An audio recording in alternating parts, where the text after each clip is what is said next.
Well, hello everyone, and welcome to another video on my YouTube channel, Giles Life of Cars. This is going to be another video on my Mk1 Focus, which I've released some already. But this time we're going to have a bit more of an in-depth review. Apologies for the noise in the background. I'm parked on the side of a main road, so there'll be cars driving by. But I'll do my best here. So hopefully you'll enjoy this video and just enjoy it, go from there. So enough of this ugly face, so let's go and look at my Mk1 Focus, or John the Focus as I refer to it on this channel. So here we go. Right, and as you can see, this is my Mk1 Focus 2005 1.6 LX in ink blue, and it's not been given a full clean for a long time, so it might not look its best, but judging by what it shows on the camera, it certainly doesn't show that. And I am biased, but I think ink blue on a Mk1 Focus is one of the best colours it can look. It just looks so wow with it and everything. It's just from 10, it's just in the sunlight it all looks really shiny, and like it can't complain about way it looks. So to me it looks amazing. Yeah, but I know it's not like I know it's not the fastest car, but it's also one of the best cars to drive down a country lane, which I will be doing a drive on this video as well, like later in this video, so stay tuned for that. But as you can see, this is the LX 1.6. It's a manual, and it's a 5-door hatchback, and it's no other words. As I said, it's a fantastic car. That it was the replacement for the Ford Escort back in 1998. It came out, and in comparison to that car, this is just like night and day in comparison with the old, especially Mark 5 and to a lesser extent the Mark 6 Escort. Yeah, because with the Mark 5 and Mark 6 Escort, this replaced that. They were all right cars, but they were just average at best. Whereas this is just like something else. It's the way it's practical, the way it's designed, and the way the lead designer, which was the late Richard Parry Jones, designed it, and all of his team that were involved. They came up with something amazing. So say it's trying to find the right words to describe it. It's so practical. It transformed the way a family car could that what people could expect from a family car.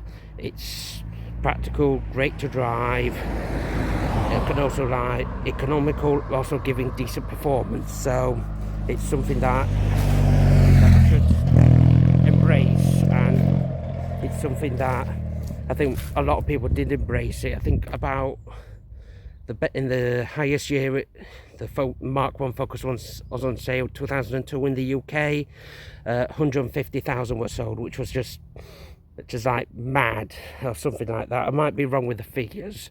I think in Europe, in the 7-year production run from 1998 to 2005, about 800,000, or maybe probably more than that. In fact no, I can't remember the figures, but they were like sales figures like were the best-selling car in Europe and UK for a good few years. If I'm wrong, please correct me down in the comments below. So yeah, some of it might be wrong, but this is just my perspective on the Mk1 Focus.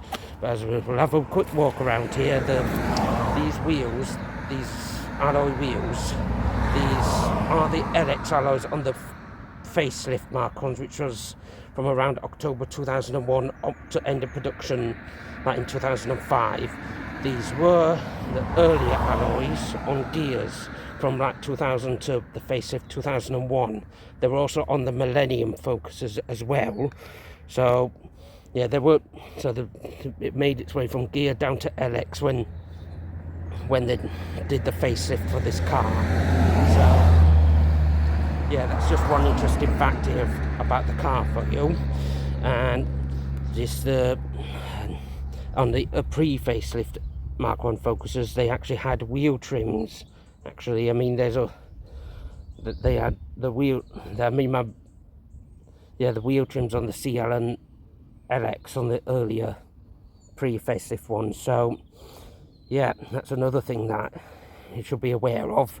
I know my channel I'm subscribed to, and also like good friend that usually fixing tinkering, Andrew, he's done a full video on like the Focus alloy wheels, and also on like the colours available, as it can be very complicated, especially with blues on the Mk1 Focus, is like what Ford offered during the production. So yeah, I won't go into that too much in this video, but yeah, I need to say, if you check out his channel, usually fixing and tinkering, I'll leave a link in the description below, and also some videos that he's done on that he's featured that my Mk1 Focus on his channel that channel before. So I'll leave a link in the description below, and yeah, just check him out and support him as well. He's been a really great friend. He's also found the club, the Mk1 Preservation Club, which I'm a member, which I've got the logo on the front of the car here. That's his logo there on windscreen there, usually fixing and tinkering. That's his channel. And the club I'm in, well, it's Focus Mk1 Preservation Club. It's called Club now. This the group where I bought one of the first people who bought the stickers, and when it was called Group. So I was like one of the early members.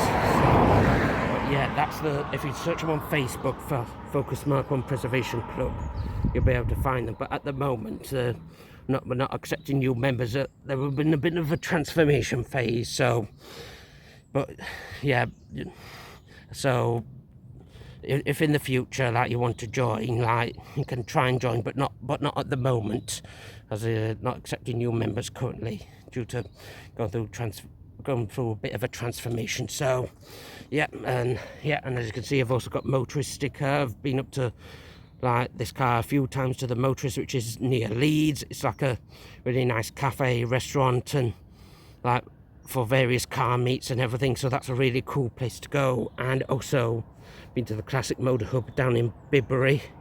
Yeah, that's also that were also a good car meets that we did with the Focus Mk1 Club. So yeah, they're really good, nice places to visit. So yeah, that's just a bit shout out to them. But yeah, I've been on many adventures in this car, many journeys, car shows. I've been up to Knockhill in it. I've got a sticker on the back. I'll just go around to show you. Also got stickers here. So yeah, Knockhill racing circuit. I've not taken it on the circuit, but been up there for, again, for one of the club meets, and again, bigger sticker for the Classic Motor Hub. Yep, and another motorist sticker. And yeah, also been to Donington Park, like for touring car race meets. So yep, so it's got 2 circuit stickers on it, so it's all very good there. Right, but anyway, about this car, I bought this car back in end of November 2022, so I've had it about nearly 3 years, or if you've watched this later at all, it'll be like 3 years plus or more, so depending when you watch it. But yeah, in that time it's been a really fantastic car to own. I've not really had any issues at all, apart from a coil pack which was going, and that was causing a misfire.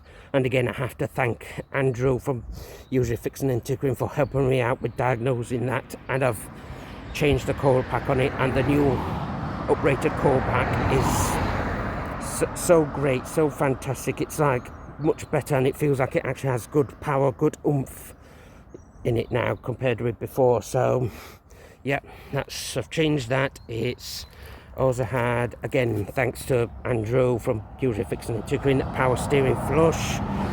It's going to have a power steering switch change at some point.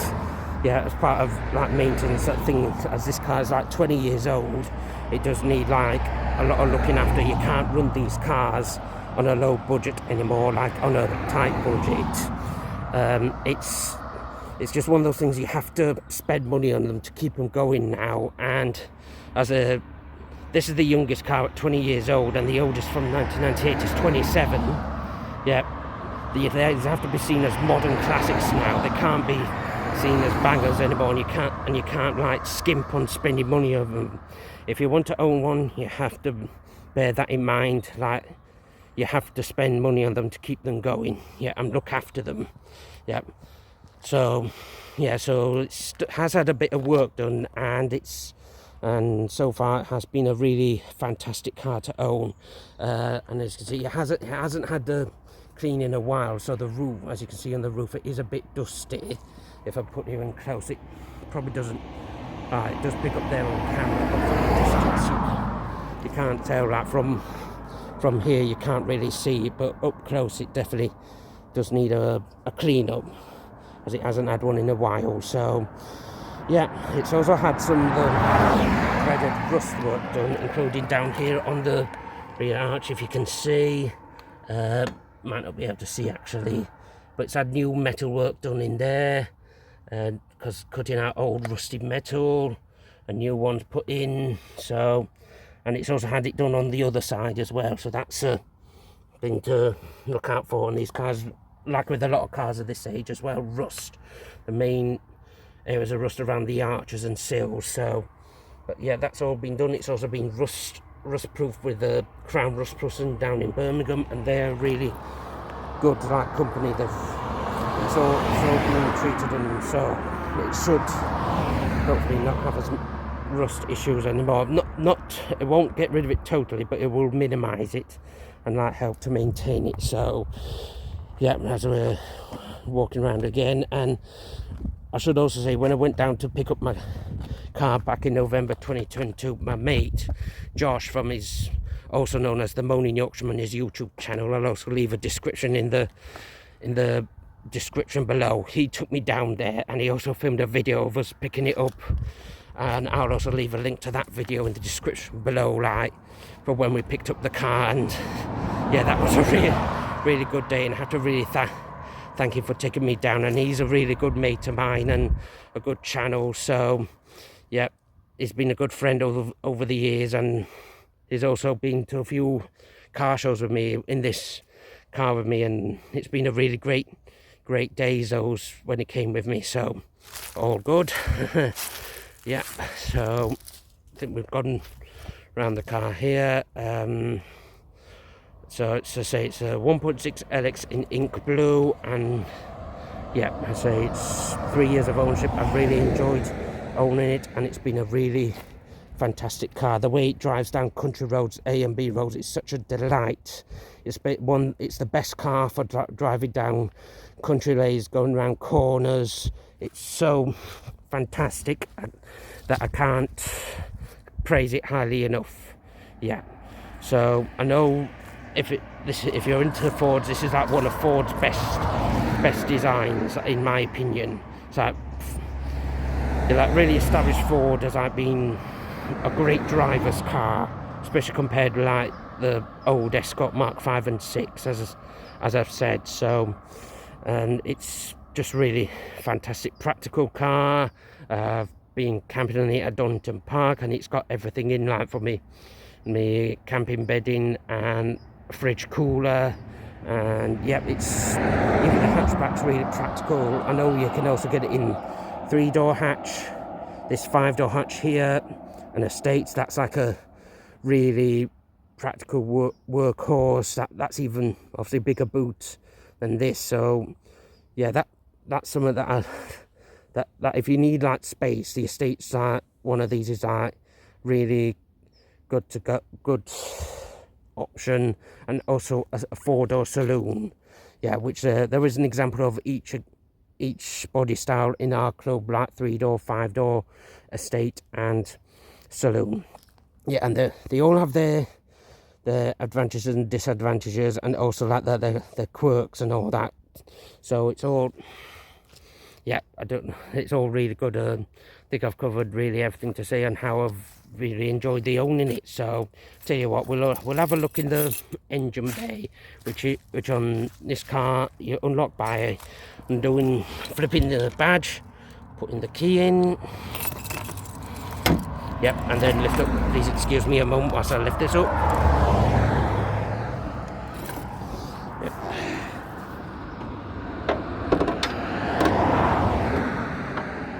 Right, sorry about that, but yep, here's the engine bay, the 1.6 petrol Sigma engine. It started out as a 1.25 in the I think it's the Mark IV Fiesta from the mid-90s. Please correct me if I'm wrong in the comments. And then it also came a 1.4, which was also available in the Mk1 Focus, and this 1.6, and also a 1.7 in the Racing Puma. Yep, so that's the excuse me, the Sigma engine here. But as I said, this is the 1.6 with about 100 horsepower or just under.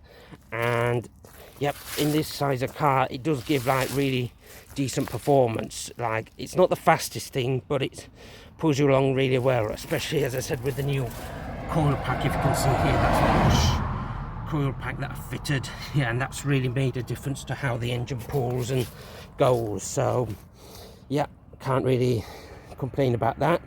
And as you can see, I have tried to keep the engine bay as clean as I can. I use a vinyl rubber cleaner, spray it on, and it like really cleans up the plastic and rubbers on this car. So yeah, this is what I just used, and this is the result of the engine bay. I have fitted this modification 2-litre air deflector thing. Like, the difference is that on this originally had the standard one, which didn't have this air deflector on it. It just cut off here, and the opening for the air conditioning was here. So, but I've put that on because like basically it pulls cooler air out from lower down and out of the radiator grill here rather than out of the hot engine bay. So that it has helped. So it does feel like it has helped the engine like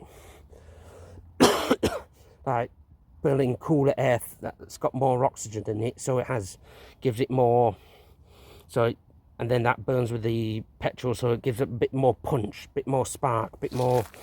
Well, that's how best I can describe it. So if you want to correct me on that, leave a comment in the description below. So yeah, as you can see, it's you're going down there, the alternator, the oil, the oil filter. Yeah, so that's the engine bay. So yeah, that's all good there. Right, so we've looked at the outside and the engine here, so I'll just put the bonnet down. Excuse me again a moment.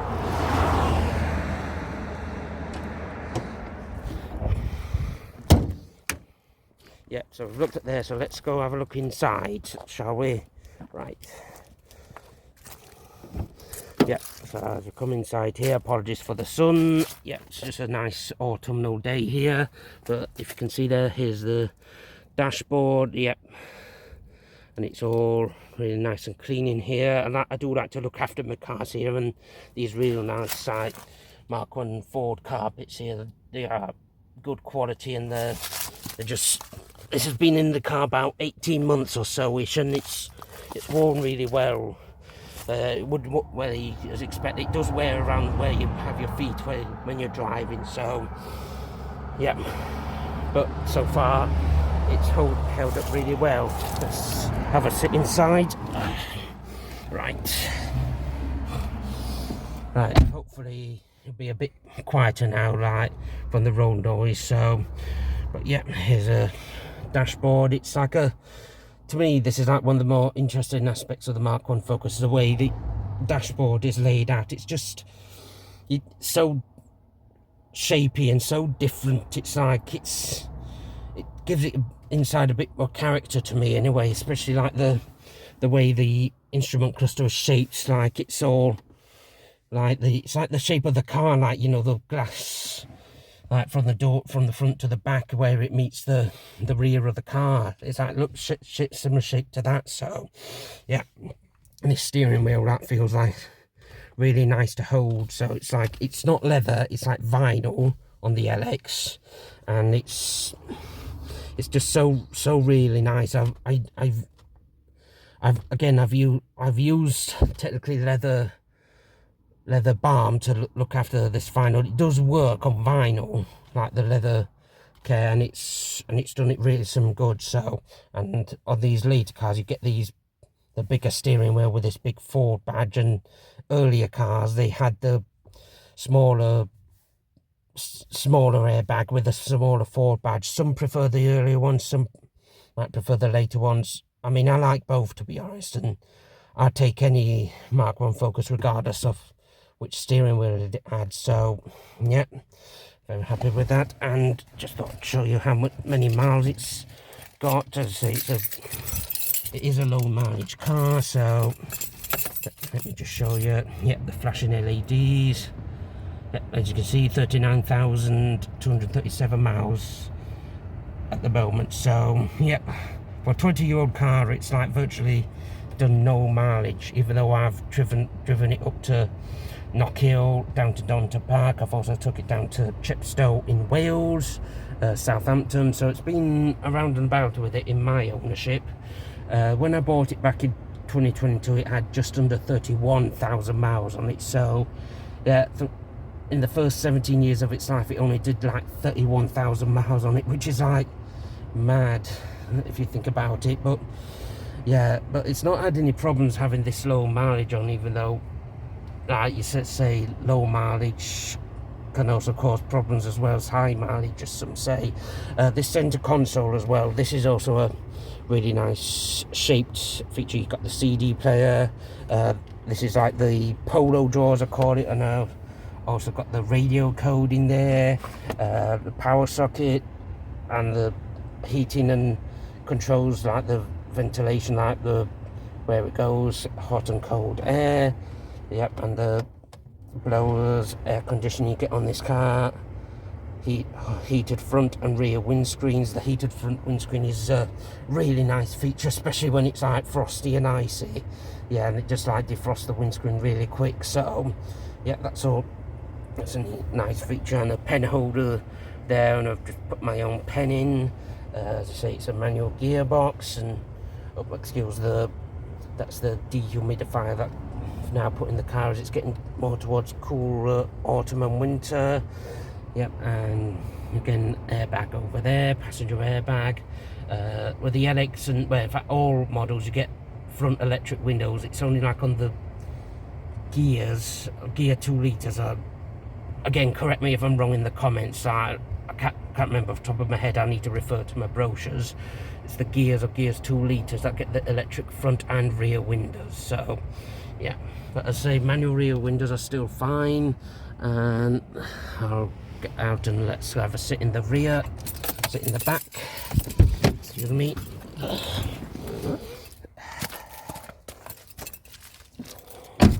And in the back here, this is like, again, really spacious, like for an adult. I mean, I'm not the tallest one, I'll admit, at 5'9". So, but even if you're 6 foot plus like this, there's still plenty of space back here. I mean, this is in my driving position, so yep, I'm comfortable back here. I mean, passenger one's pushed all the way back, so it can be pulled forward if you're sitting behind the passenger seat. Say it's all really nice and comfy. And this, on the LX, you've got this seat trim called the Martyr trim.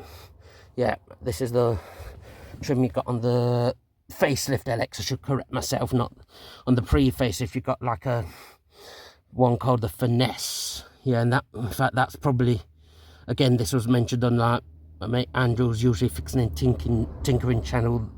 The Finesse trim's like the best quality of seat trim you can have on the Mk1 Focus. That's cloth trim, I should say. Excuse mincing my words, but yeah.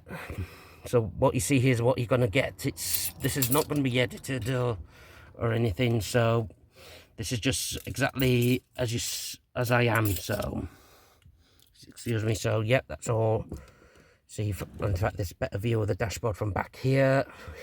See, it's quite a deep dashboard. Yeah, I mean, it's like bulbous, and yeah, as you can see, but is, as I said, looking at it from here, it is really interesting. It gives the interior like just some life to it. And there are many other cars that have really nice interiors, like Jags and Volvos I can think of top of my head. but there's some that are just a bit more duller that just don't seem as interesting or got as an interesting design. But each to their own. There's people have their different opinions, and no doubt there'll be people that don't like the Mk1 Ford Focus, which it's their own opinion. They're entitled to it. And if you don't like Mk1 Focuses, then this isn't the channel for you, basically, as this car will be featured quite a bit on this channel going forward. So yep, I think you've done this is like a full, more in-depth look around my car, and just me just talking about it. And I know I'm kind of like, I know I'm probably droning on a bit, so I know I get that I need to cut this off soon, but I think we'll just do a quick conclusion. So bring you back around to me. Yep, so yep, we've got this ugly face back again. So yep, this is just a more in-depth look at my Mk1 Focus, and just me talking about how I found the ownership experience, and just why I enjoy it and why I like it. It's a fantastic car to drive on a country road, especially. It's good engines, good handling, good brakes. It's really practical. It has everything you need. Well, for me, it has it. I like having the CD player and air conditioning. They're things that I like. But even if you had the, I won't call it poverty spec, the CL, the entry level spec that came with a cassette player and no air conditioning and steel wheels, you still got the essentials of what a Mk1 is, which is the way it drives, the way it handles, and having it as a fantastic family car, as well as even nowadays you can own it as a second or third car and have it as a modern classic, which these should be seen as modern classics now. They shouldn't be used as bangers anymore. I mean, as I said, the oldest is 27 years, from 1998, and this is one of the youngest from 2005 at 20. So, and it's crazy to think that that people still see these as bangers, because they don't look really old at all. They don't look that aged compared to with the Mark 5 and 6 Escorts. These still look like really fresh and modern. So it's just a testament to the design, designers like the late Richard Parry Jones, that was a genius, and everyone else on his team that helped came up with this car, and how it stood the test of time. So, and I think we're getting to that stage now where slowly people are realizing that these cars have slowly disappeared over the years through being scrapped because of rust, the scrappage scheme from many years ago. They've all killed a lot of these off, and just that how the numbers are going down, and like the time to get one is sooner rather than later, because soon the numbers will be down to at the moment the numbers are around 30 to 40,000 off top of my head. If you want to leave a comment with the exact number in the that are left on the road in the UK, then please do in the comments. But and pretty soon that number will keep on dropping, and they'll only be down into the less than 10,000s, into the four figures. So yeah, four figure numbers on the road. So yeah, just the main thing to consider is buy the best one you can afford. Look after it, budget for maintenance and restoration work, mainly like rust, engine work, suspension work, which this car will be having done at some point. So you have to go into the mindset that this isn't going to be cheap, but if you want to have one, you have to budget for it, but also enjoy it. Take it on drives and country roads, which I'm going to do, and I will be featuring on next video on this channel, like the drive in this car, and just enjoy it, drive it, maintain it, and just make most of it whilst you can. Yeah, because you don't know when your last chance to get one of these will be. So right, so I'll end this video here, and I will catch you on the next one. And everyone, be kind, stay safe, and treat everyone as you'd expect to be treated. So take care. Bye.